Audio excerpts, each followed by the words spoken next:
नमस्कार और स्वागत है। आज हम बात कर रहे हैं बल और गति के नियमों की। नमस्कार। हमारे सामने कक्षा 9 की भौतिकी के कुछ नोट्स हैं और पहली नजर में ये बहुत सीधे सादे लगते हैं।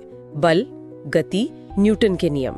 हाँ, ये सब हम स्कूल में पढ़ चुके हैं। बिल्कुल, लेकिन आज हमारा इरादा सिर्फ इन्हें दोहराना नहीं है, बल्कि उस छिपे हुए ब्लूप्रिंट को समझना है जो ये नियम हमें दिखाते हैं।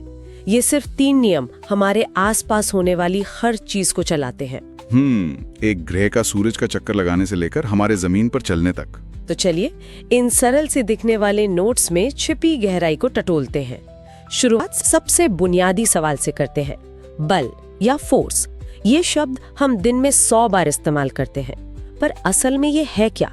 क्या हम इसे देख सकते हैं? यही तो सबसे दिलचस्प बात है, हम नहीं देख सकते। बल अपने आप में अदृश्य है। ये एक बाहरी प्रयास है, एक धक्का, एक खिंचाव। तो हम उसे महसूस करते हैं। हम बल को नहीं, उसके असर को देखते हैं या महसूस करते हैं। जैसे जब हवा चलती है तो हम हवा को नहीं देखते, हम पेड़ों को हिलते हुए देखते हैं। वो हिलना ही बल का प्रभाव है। सही बात है। तो ये प्रभाव ही इसकी पहचान है। नोट्स में 3 मुख्य प्रभावों का जिक्र है: गति बदलना, दिशा बदलना और आकार बदलना। हाँ, आकार बदलना, यानी अगर कोई चीज तेज हो रही है या धीमी हो रही है या मुड़ रही है या पिचक रही है, तो हम कह सकते हैं कि उस पर कोई बल काम कर रहा है। बिल्कुल। और यहीं से एक और दिलचस्प विचार सामने आता है: संतुलित और असंतुलित बल, बैलेंस्ड और अनबैलेंस्ड फोर्स। हाँ, इसे समझने का सबसे अच्छा तरीका है रस्साकशी का खेल। हाँ, टग ऑफ वॉर। तो अगर दोनों टीमें बराबर ताकत से खींच रही हैं, तो रस्सी कहीं नहीं जाती। क्या यही संतुलित बल है? एकदम सही। जब किसी चीज पर अलग अलग दिशाओं से बराबर बल लग रहे हों, तो वो एक दूसरे को रद्द कर देते हैं। कुल बल, जिसे हम परिणामी बल कहते हैं, वो शून्य हो जाता है। और चीज अपनी जगह से नहीं हिलती। लेकिन जैसे ही एक टीम जरा भी ज्यादा जोर लगाती है, तो खेल खत्म। वो असंतुलित बल हो गया और रस्सी तेजी से एक तरफ जाने लगती है। बिल्कुल। तो असल में दुनिया में जो भी गति हमें दिखती है, वो असंतुलित बलों का ही नतीजा है। और इसमें एक छिपा हुआ खिलाड़ी हमेशा होता है, घर्षण यानी फ्रिक्शन। अच्छा। जब आप किसी भारी बक्से को धकेलने की कोशिश करते हैं, तो आप एक बल लगा रहे हैं, लेकिन घर्षण का बल जमीन से उल्टी दिशा में लग रहा है। बक्सा तभी हिलेगा जब आपका धक्का घर्षण की ताकत से ज्यादा हो जाएगा। मतलब हर गति इस छोटी सी लड़ाई को जीतने के बाद ही शुरू होती है। हाँ, एक तरह से। ठीक है। तो असंतुलित बल चीजों को गति देता है, पर तब क्या होता है जब कोई असंतुलित बल हो ही ना? मतलब या तो कोई बल ही ना हो या सारे बल संतुलित हो। मुझे लगता है यहीं पर पहला नियम आता है। सही। जिसे जड़त्व का नियम भी कहते हैं। ये शब्द हमेशा से मुझे बहुत भारी भरकम और गहरा लगा है, जड़त्व। और ये है भी। ये नियम कहता है कि चीजें अपनी मौजूदा हालत को बनाए रखना चाहती हैं। सीधी भाषा में कहें तो चीजें थोड़ी आलसी होती हैं। आलसी। हाँ, जो चीज रुकी हुई है वो रुकी ही रहना चाहती है, और जो चीज एक सीधी लाइन में एक ही रफ्तार से चल रही है, वो वैसे ही चलती रहना चाहती है, जब तक कि कोई बाहरी असंतुलित बल उसे रोके नहीं। बिल्कुल। तो ये सिर्फ रुकी हुई चीजों के बारे में नहीं है। जैसे अंतरिक्ष में फेंका गया एक पत्थर जिस पर कोई गुरुत्वाकर्षण या हवा का दबाव नहीं है, वो हमेशा हमेशा के लिए एक ही दिशा और रफ्तार से चलता रहेगा। हाँ, वो भी जड़त्व है। ये है परिवर्तन का विरोध, रेजिस्टेंस टू चेंज। और ये बदलाव का विरोध या ये जिद, ये सीधे सीधे एक चीज से जुड़ी है, द्रव्यमान यानी मास। अच्छा। जिस चीज का द्रव्यमान जितना ज्यादा होगा, उसकी ये जिद यानी उसका जड़त्व उतना ही ज्यादा होगा। अच्छा, तो इसीलिए एक खाली बक्से को धकेलना आसान है, पर किताबों से भरे बक्से को धकेलना मुश्किल। दोनों का आकार भले ही एक हो, पर भरे हुए बक्से का द्रव्यमान ज्यादा है, इसलिए उसका जड़त्व भी ज्यादा है। वो अपनी रुकी हुई अवस्था को ज्यादा जिद से पकड़े हुए है। बिल्कुल, नोट्स में लिखा भी है, द्रव्यमान ही जड़त्व की माप है। अब इस लाइन का मतलब एकदम साफ हो गया। या फुटबॉल और पत्थर का उदाहरण लें। अब फुटबॉल को किक मारते हैं, वो दूर चली जाती है। उसी जोर से उतने ही बड़े पत्थर को किक मार कर देखिए। नहीं, मैं सिर्फ कल्पना कर सकती हूँ, पैर में चोट लगेगी। क्यों? क्योंकि पत्थर का द्रव्यमान बहुत ज्यादा है, उसका जड़त्व भी बहुत ज्यादा है। वो हिलने का जबरदस्त विरोध करेगा। और यही जड़त्व है जो हम रोजमर्रा की जिंदगी में महसूस करते हैं। जैसे बस में सफर करते हुए, जब बस अचानक आगे चलती है तो हमें पीछे की तरफ झटका लगता है। हाँ, ऐसा क्यों होता है? क्योंकि आपके पैर तो बस के फर्श के साथ तुरंत आगे बढ़ जाते हैं, लेकिन आपका ऊपरी शरीर, अपने जड़त्व के कारण वहीं रहना चाहता है जहां वो था, यानी विरामावस्था में। हाँ, तो पैरों के आगे निकल जाने और शरीर के वहीं रहने की वजह से आपको लगता है कि आप पीछे गिर रहे हैं। और जब ब्रेक लगते हैं तो इसका ठीक उल्टा होता है, हम आगे की तरफ झुक जाते हैं। बिल्कुल, क्योंकि पैर बस के साथ रुक गए, पर ऊपरी शरीर अपने जड़त्व के कारण आगे ही बढ़ते रहना चाहता है। वाह, एक ही नियम ने हमारी रोज की इतनी सारी हरकतों को समझा दिया। सही। चलिए, ये तो हुई उस स्थिति की बात जब कोई बल नहीं है, लेकिन असल दुनिया तो धक्कों और खिंचाव से भरी है। तो जब कोई असंतुलित बल लगता है तो उसका असर कितना होता है, उसे नापते कैसे हैं? मुझे लगता है यहाँ दूसरे नियम और संवेग की एंट्री होती है। आपने बिल्कुल सही पकड़ा। दूसरा नियम हमें बल को मापने का तरीका बताता है, और इसके लिए हमें संवेग या मोमेंटम को समझना होगा। मोमेंटम। संवेग सिर्फ रफ्तार नहीं है, ये है गति में द्रव्यमान, यानी किसी चीज में कितनी गति भरी हुई है। मतलब एक साइकिल और एक ट्रक दोनों अगर 20 की रफ्तार से चल रहे हैं तो उनकी रफ्तार तो बराबर है, पर हम जानते हैं कि ट्रक को रोकना बहुत ज्यादा मुश्किल है। तो क्या इसका मतलब है कि ट्रक का संवेग ज्यादा है? बिल्कुल, क्योंकि संवेग द्रव्यमान और वेग दोनों का गुणा होता है। P = m × v। ट्रक का द्रव्यमान बहुत ज्यादा है, इसलिए उसका संवेग भी जबरदस्त है। नोट्स में गोली का उदाहरण बहुत अच्छा है। गोली का द्रव्यमान तो बहुत कम होता है, लेकिन उसकी रफ्तार इतनी ज्यादा होती है कि दोनों को गुणा करने पर एक बहुत बड़ा संवेग बनता है, और यही संवेग उसे इतना खतरनाक बनाता है। तो दूसरा नियम इस संवेग को बल से कैसे जोड़ता है? दूसरा नियम कहता है कि किसी वस्तु के संवेग में परिवर्तन की दर उस पर लगाए गए असंतुलित बल के समानुपाती होती है। ये सुनने में थोड़ा जटिल है। हाँ, पर इसका मतलब बहुत सरल है। आप जितना ज्यादा बल लगाएंगे उतनी ही तेजी से उस चीज का संवेग बदलेगा। रुकिए, ये दिलचस्प है।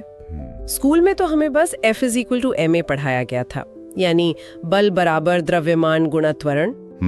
लेकिन आप कह रहे हैं कि असली नियम संवेग के बारे में है। तो हम F = ma तक कैसे पहुंचे? ये बहुत अच्छा सवाल है। असल में F = ma दूसरे नियम का एक स्पेशल केस है, लेकिन बहुत काम का केस। अच्छा, हम ये तब इस्तेमाल करते हैं जब वस्तु का द्रव्यमान बदल नहीं रहा हो, जैसे क्रिकेट की गेंद या चलती हुई कार। इनका द्रव्यमान तो वही रहता है। सही। ऐसी स्थिति में संवेग में बदलाव का मतलब सिर्फ वेग में बदलाव होता है, और वेग में बदलाव की दर को ही तो हम त्वरण या एक्सेलरेशन कहते हैं। तो समीकरण बन जाता है बल बराबर द्रव्यमान गुणा त्वरण। समझ गए। तो F = एक शॉर्टकट है। और ये नियम हमारे रोज के अनुभवों को कैसे समझाता है? नोट्स में क्रिकेट का उदाहरण है।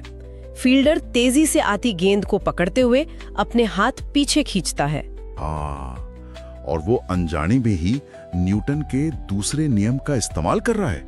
देखिए, गेंद को तो रुकना ही है, यानी उसके संवेग को 0 तक लाना है, ये तो तय है। लेकिन हाथ पीछे खींचकर फील्डर उस संवेग को 0 करने में लगने वाले समय को बढ़ा देता है। अच्छा, तो वो इम्पैक्ट को ज्यादा देर तक फैला देता है। बिल्कुल।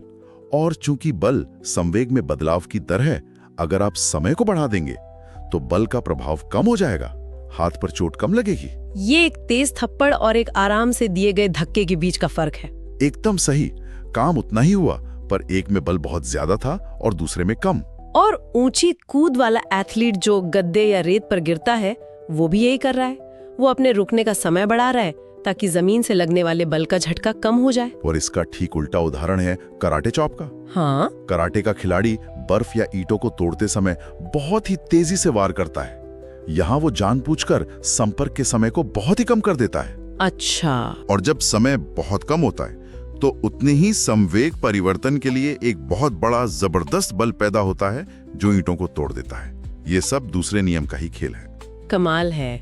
तो हमारे पास एक नियम है जो बताता है कि जो बल ना हो तो क्या होता है, दूसरा नियम बताता है कि बल को नापते कैसे हैं। लेकिन बल वो कभी अकेले तो काम नहीं करते हैं ना? नहीं। वो हमेशा दो चीजों के बीच की एक अंतःक्रिया, एक इंटरैक्शन होते हैं। क्या यहीं पर तीसरा नियम आता है? आपने बिल्कुल सही नस पकड़ी है। तीसरा नियम पूरी तरह से इंटरैक्शन के बारे में ही है, और ये शायद सबसे मशहूर है। प्रत्येक क्रिया के लिए एक बराबर और विपरीत प्रतिक्रिया होती है। To every action there is an equal and opposite reaction। हाँ, ये तो सबने सुना है, लेकिन मुझे इसमें हमेशा एक कंफ्यूजन रही है। बताइए। तो फिर इन्हें एक दूसरे को रद्द कर देना चाहिए और कुछ भी नहीं होना चाहिए। फिर कोई चीज हिलती कैसे है? ये सबसे आम और सबसे बढ़िया सवाल है। इसका जवाब इस नियम की सबसे जरूरी बात में छिपा है। क्रिया और प्रतिक्रिया हमेशा दो अलग अलग चीजों पर काम करते हैं। अलग अलग चीजों पर? हाँ, वे कभी भी एक ही चीज पर काम नहीं करते, इसलिए वे एक दूसरे को रद्द नहीं कर सकते। अच्छा, जरा इसे और समझाइए। जब आप दीवार को धक्का देते हैं तो आपका बल दीवार पर लग रहा है और दीवार का प्रतिक्रिया बल आप पर लग रहा है। अच्छा, एक बल दीवार पर, दूसरा मुझ पर। हाँ, ये दो अलग अलग बल है जो दो अलग अलग वस्तुओं पर लग रहे हैं। आपको जो झटका महसूस होता है वो दीवार के आप पर लगाए गए बल की वजह से है, और दीवार इसलिए नहीं हिलती क्योंकि उसका जड़त्व बहुत ज्यादा है और वो जमीन से जुड़ी है। आपका बल उसके लिए नाकाफी है। वाह, अब जाकर ये साफ हुआ, वो दोनों बल एक ही समीकरण का हिस्सा नहीं है। तो जब हम चलते हैं तब क्या होता है? जब हम चलते हैं तो हम अपने पैर से जमीन को पीछे की ओर धकेलते हैं, ये क्रिया है। और प्रतिक्रिया के रूप में जमीन हमें आगे की ओर धकेलती है। बिल्कुल, और इसी धक्के की वजह से हम आगे बढ़ पाते हैं। ये तो सोचकर ही अजीब लगता है कि मैं धरती को पीछे धकेल रही हूँ। आप धकेल रही हैं, और तकनीकी रूप से धरती भी आपके धक्के से पीछे हटती है, लेकिन उसका द्रव्यमान इतना ज्यादा है कि वो हरकत इतनी सूक्ष्म होती है कि उसे मापा ही नहीं जा सकता। जबकि धरती के धक्के से मैं, जिनका द्रव्यमान बहुत कम है, आसानी से आगे बढ़ जाती हूँ। हाँ, यही सिद्धांत रॉकेट में भी काम करता है। रॉकेट हवा पे धक्का नहीं मारता, वो अपनी जली हुई गैसों को जबरदस्त ताकत से नीचे की तरफ फेंकता है क्रिया, और वो गैसें प्रतिक्रिया में रॉकेट को ऊपर की ओर धकेलती हैं। Action reaction. और बंदूक चलाने पर कंधे पर लगने वाला झटका भी यही है। बंदूक गोली को आगे धकेलती है, गोली बंदूक को पीछे। बिल्कुल। नाव से किनारे पर कूदने वाला नाविक भी यही करता है।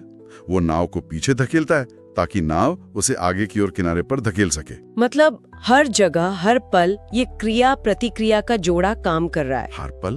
तो इन सब पर नजर डालने के बाद एक पूरी कहानी समझ में आती है। ये सिर्फ 3 अलग अलग नियम नहीं है, ये एक दूसरे से जुड़े हुए हैं। कैसे? पहला नियम ब्रह्मांड की डिफॉल्ट सेटिंग बताता है, आलस या जड़त्व। दूसरा नियम हमें उस जड़त्व को बदलने का नुस्खा देता है, F = ma। और तीसरा नियम हमें याद दिलाता है कि ये बदलाव हमेशा एक दो तरफा सौदा होता है, एक लेन देन। ये इसे देखने का एक बेहतरीन तरीका है। श्रुत में दी गई सारांश तालिका में इसे याद रखने के लिए कुछ मजेदार ट्रिक्स भी हैं। अच्छा? पहले नियम यानी जड़त्व के लिए मेमोरी ट्रिक है लेजी। लेजी, ये तो बिल्कुल सही है। दूसरे नियम के लिए जो F = ma और बल की ताकत के बारे में है, उसके लिए ट्रिक है पावर। पावर, ठीक है। और तीसरे नियम यानी क्रिया प्रतिक्रिया के लिए जहाँ हर करनी का फल मिलता है, उसके लिए है कर्मा। कर्मा, लेजी, पावर, कर्मा, ये तो कभी नहीं भूलेगा। साथ ही इकाइयां भी जरूरी हैं। बल की इकाई न्यूटन है, संवेग की किलोग्राम मीटर प्रति सेकंड है, और द्रव्यमान की तो हम जानते हैं किलोग्राम।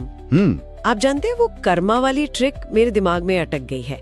भौतिकी में तो ये नियम अकाट्य है, हर क्रिया की बराबर और विपरीत प्रतिक्रिया होती ही है बिना किसी अपवाद के। हाँ, ये तो है। ये हमें सोचने पर मजबूर करता है। हालांकि ये पूरी तरह से वैज्ञानिक तुलना नहीं है, पर क्या हमारे सामाजिक या व्यक्तिगत जीवन में भी ऐसा ही कुछ होता है? क्या हमारे हर शब्द, हर काम की भी कोई प्रतिक्रिया होती है, भले ही वो हमें तुरंत दिखाई न दे या बराबर न लगे? ये भौतिकी का नियम नहीं, पर सोचने के लिए एक दिलचस्प सवाल जरूर है।